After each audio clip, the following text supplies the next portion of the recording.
Hello and welcome to 168 Hours. I'm your host Malak Ahmad Fayaz, and in this week's edition, we'll be covering the most significant news stories from the past 7 days. Stay tuned. The Ministry of Transport and Civil Aviation unveils plans to establish designated parking zones exclusively for taxis in Male City and Hulumale. The initiative aims to alleviate the ongoing parking challenges in the Greater Male region, the most densely populated and congested area in the Maldives. Speaking to media outlets, Minister of Transport and Civil Aviation Muhammad Amin announced that efforts are already underway to allocate specific parking areas for taxis in both Male and Hulumale. He stated that the identification process for these zones will commence within the next 2 weeks. A plot of land has already been earmarked in Hulumale, and similar arrangements are being made in Male. Minister Amin emphasized that only vehicles displaying taxi boards will be permitted to park in these designated zones. He also mentioned that a separate regulation governing the use of these zones is currently being developed and will be made public. Additionally, he noted that other available land plots in Male and Hulumale will be converted into temporary parking spaces. In a broader effort to tackle the parking issues in the region, the government is implementing several measures, including the construction of parking facilities, the designation of parking zones, and the enforcement of regulations against unauthorized vehicles. Restrictions on vehicle imports are also being considered as part of these efforts. To further ease the parking crisis, the government has decided to tow vehicles parked illegally in specific areas such as schools, mosques, and public spaces.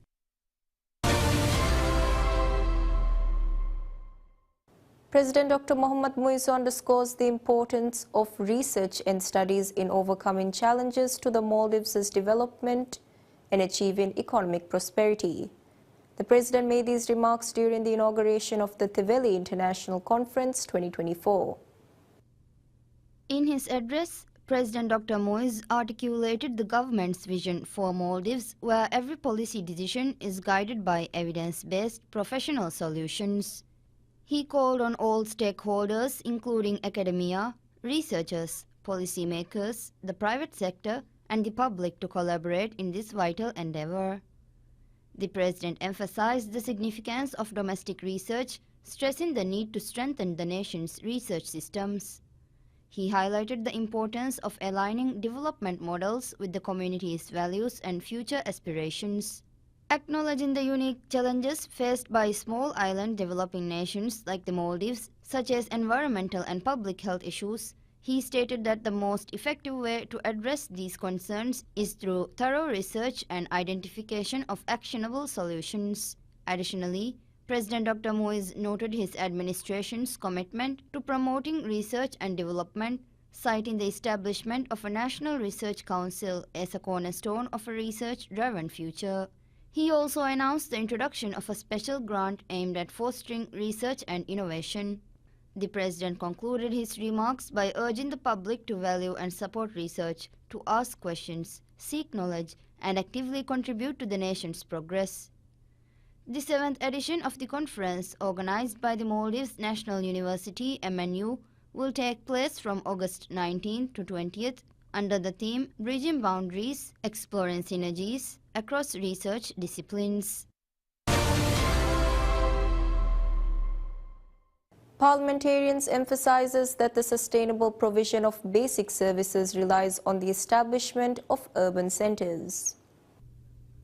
The discussion was held during a parliamentary debate on the Urban Development Bill introduced by parliamentarian Azim Abdul Aziz. In discussing the bill, Parliamentarian Azim highlighted the absence of a legal framework governing the development of areas. As such, he said that the proposed Urban Development Bill aims to enable the provision of basic services in a planned and sustainable way when developing urban areas. He also noted the negative effects of past developments that lacked proper planning, citing Male City as an example, which was developed without a long-term urban plan, leading to overcrowding. Additionally, Azim pointed out the challenge of providing sustainable basic services across all the islands in the Maldives, noting that it is costly to establish such services in some islands and some schools have had to close due to the lack of students. He also emphasized that the planned urban centers would greatly benefit the residents of the country. Meanwhile, parliamentarian Muntazim Ibrahim underscored the importance of the urban development bill for an island nation like the Maldives. He highlighted that more than 54 islands in the country have had populations of fewer than 500 individuals. He argued that providing basic services on every island would impose a significant financial burden on the government. He also said that by creating well-planned urban centers, the government could reduce expenditures while still delivering quality services to a larger population. Moreover, parliamentarian Muhammad Mustafa Ibrahim criticized the past development of Malé, noting that it lacked a proper urban development plan. He stressed the need for a well-planned regional development in the future and criticized the previous government for allocating land without a plan. He also said that the new bill would put an end to such unplanned land allocations.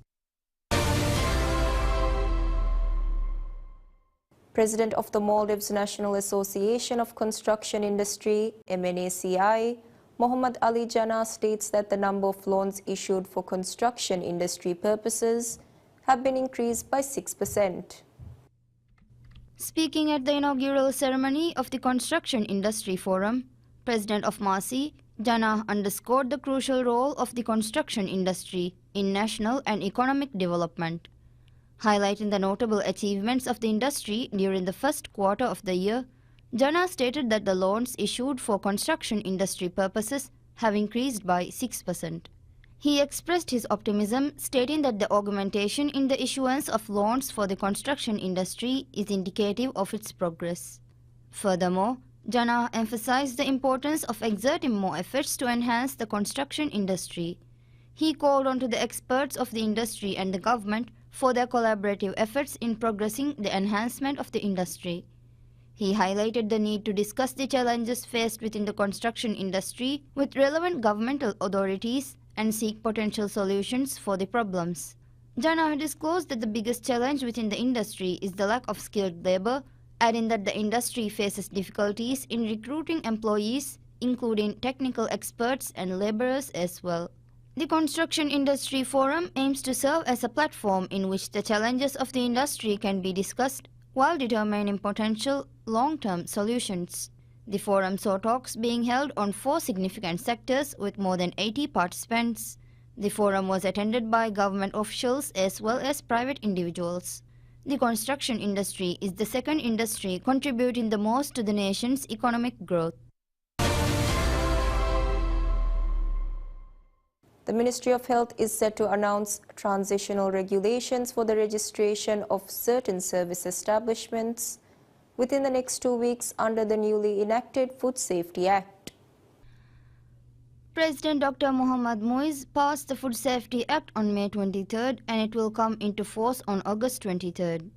The Act establishes a comprehensive framework to regulate food safety, ensuring that all food products are free from harmful substances and meet established standards. The Act also includes measures and penalties for cases that pose a public health threat. The primary goal of the Act is to set standards for various aspects of food production and preparation, including packaging, labeling, preservation, storage, trade, supply, and distribution. It outlines the licensing requirements for establishments involved in these processes and specifies hygiene standards for individuals working in them to ensure food safety.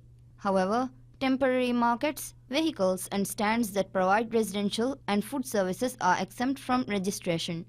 The Maldives Food and Drug Authority (MFDA) will become a legally empowered authority with the enforcement of the Act. The responsibilities of licensing and registering food products, currently managed by the Health Protection Agency (HPA), will be transferred to the MFDA. Speaking to PSM News, Deputy Minister of Health Ismail Zahir said that the registration and licensing of establishments must be completed within 6 months of the enforcement of the law. He said that the Health Ministry and the MFDA have already begun this work and the transitional regulations for issuing licenses and registrations should be publicized within a month. He also noted that the development of these regulations is nearing completion and the MFDA will release the interim regulations within the next 2 weeks. The regulations will outline the types of food items that must be registered with the MFDA before being sold. It will also classify food service establishments and the services they provide with the classification system included in the regulations. The government decides to establish a single number helpline referred to as the short code line for the public to reach safety and security services during emergencies. The initiative was submitted by the Ministry of Health to the Social Council of the President's Office, where it received approval. The Council has tasked the Ministry of Homeland Security and Technology with implementing a national helpline accessible through a single number to coordinate safety and security services in times of national emergency. A special meeting involving key stakeholders was held, attended by Minister of Homeland Security and Technology, Ali Ihsan, and Minister of Health, Dr. Abdullah Khalil. Commissioner of Police Ali Shujao, senior officials from the Maldives National Defence Force, MNDF, and other relevant agencies also attended the meeting. With the introduction of the short code line, individuals will be able to report emergencies through a dedicated hotline.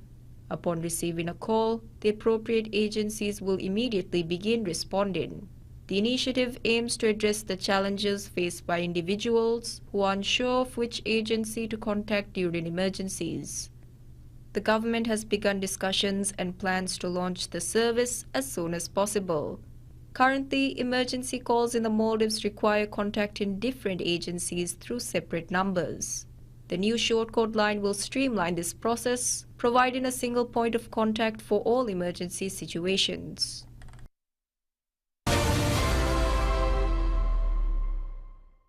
Speaker of the Parliament Abdul Rahim Abdullah underscores the crucial importance of prioritizing international support in order to draft developmental strategies.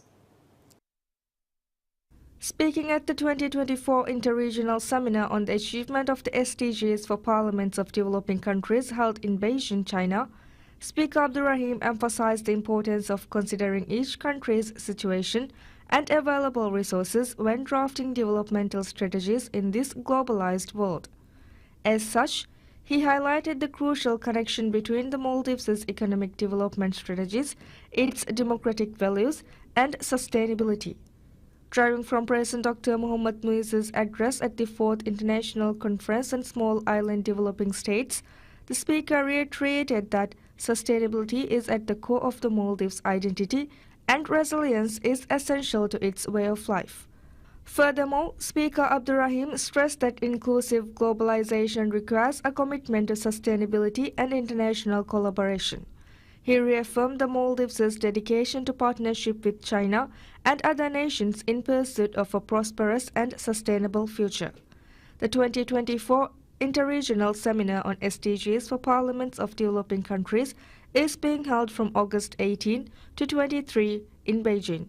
Speaker Abdul Rahim is accompanied on this official trip by parliamentarians Ibrahim Shujao, Mohammad Ismail, Mohammad Shahid, and the Secretary General of the Parliament, Fatmat Nusha. The Ministry of Fisheries and Ocean Resources announces a new regulation for line fishing in the Maldives, with specific provisions for where it can be conducted. The Fisheries Ministry said that the regulation aims to create opportunities for local fishermen, setting requirements for vessels involved in line fishing. The ministry also noted that some Maldivian vessels have already expressed interest in this type of fishing.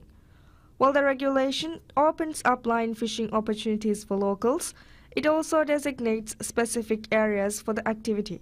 As such, line fishing will be permitted within 100 miles of the Maldives' exclusive economic zone. However, it will not be allowed in the northernmost region of the country, where the majority of fishermen are currently active. Instead, line fishing will be allowed from the eastern and western regions of Ado City to the southern part of Alifushi in Ra Atoll. Fishing will be prohibited north of Ra Atoll. The ministry has also recently marked the equidistance boundary from the southern region of the country to the southern part of Ado. The cabinet decided to allow line fishing in Maldivian territorial waters in March this year. Following this, the Fisheries Ministry drafted the regulation and sought public feedback. The ministry is currently revising the regulation based on these comments and will implement it after finalizing changes and consulting the Attorney General's office. Some fishermen have expressed concerns about the introduction of line fishing in the Maldives. However, Minister of Fisheries and Ocean Resources Ahmad Shyam has assured that line fishing will not be permitted if it compromises the interests of fishermen.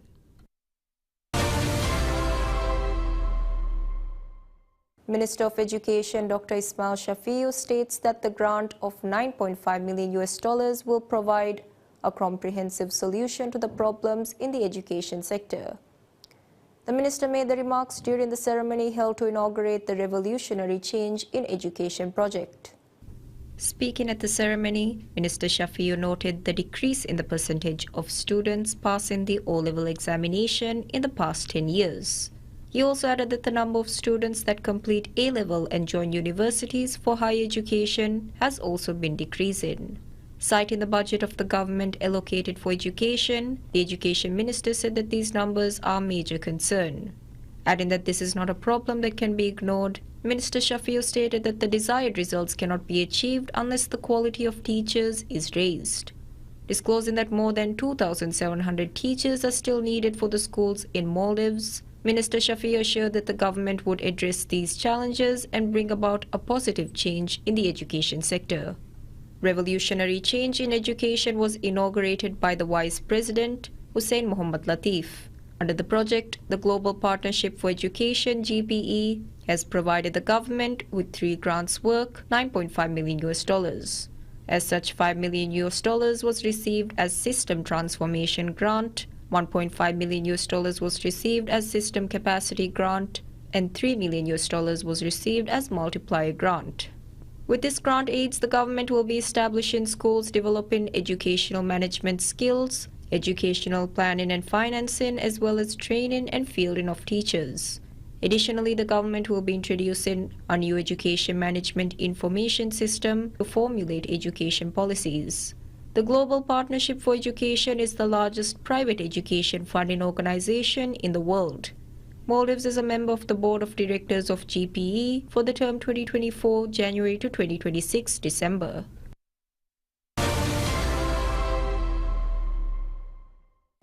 Minister of Health Dr. Abdullah Khalil announces plans to establish a convenient system for reporting issues related to food manufacturers as part of the government's ongoing efforts to ensure food security. The announcement was made during a press conference where the minister outlined the steps being taken to enhance food safety in the Maldives. The Food Safety Act introduces stringent regulations aimed at improving the safety of food imports and exports. The act is set to take effect on August 23rd. During the press conference, Minister Khalil emphasized his commitment to protecting the public's food supply. He noted that the transitional regulations for the registration of food service establishments under the Food Safety Act would be published in the Government Gazette on August 23rd. The Act establishes comprehensive standards and procedures for the registration, licensing and regulation of food preparation, import, export, sales and service establishments. It also outlines penalties for public health hazards and violations of these standards. Minister Khalil highlighted the penalties for non-compliance with the Act, which includes fines ranging from $648 to $3,200. Foreign manufacturers found to be in violation of the Act may face deportation and further legal action. He acknowledged the current challenges in tracking individuals who produce and sell food due to the requirement of a court order to take action. However, he assured that the new law would address these issues, making it easier to identify and hold accountable those responsible for food safety violations. In addition, the minister announced that food manufacturers, including online establishments, would be required to display a license number on their product labels.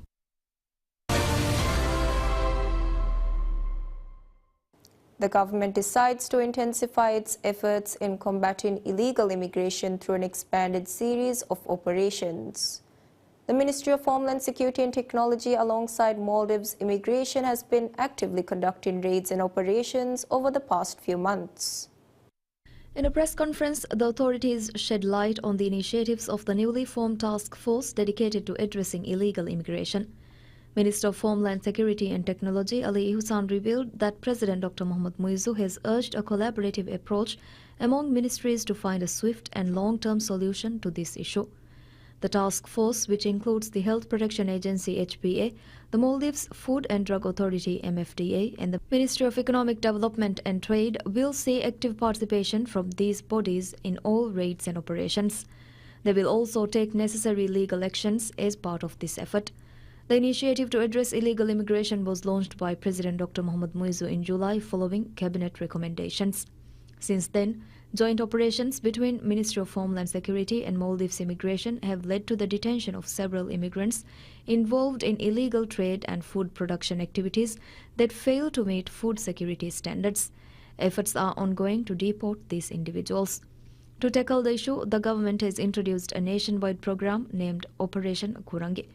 The operation includes biometric identification procedures aimed at gathering undocumented immigrants and facilitating their deportation through coordinated efforts with relevant embassies.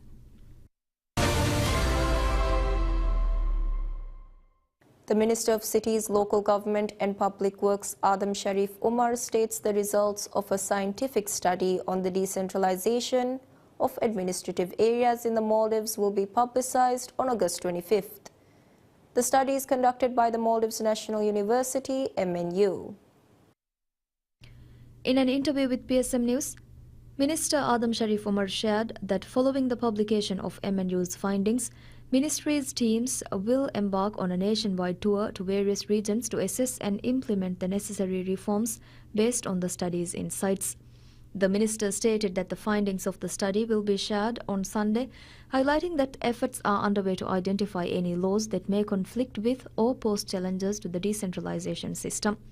The minister emphasized the importance of seeking input from council members, the Civil Service and Women's Development Committees WDCs to ensure that the decentralization system evolves effectively. Minister Adam Sharif also noted that President Dr. Mohamed Muizzu has advised the ministry to seek guidance from experienced professionals while undertaking reforms in the decentralization system. A recent discussion meeting focused on decentralization reform was attended by key figures involved in drafting the constitution, researchers instrumental in introducing decentralization, and former ministers and mayors. The ministry is committed to refining the system based on these valuable insights. The Ministry of Cities, Local Government and Public Works is currently working on a roadmap aimed at strengthening the decentralization system. Over the next month, the ministry will actively seek the opinions of citizens and engage with councils across the country. Additionally, consultations will be held with those who have previously served in council roles. The government remains dedicated to empowering councils and ensuring the success of the decentralization process. And that's a wrap for this week's 168 Hours. Thank you for tuning in to PSM News. We'll be back next week with more updates on the most important events and developments. Have a great week ahead.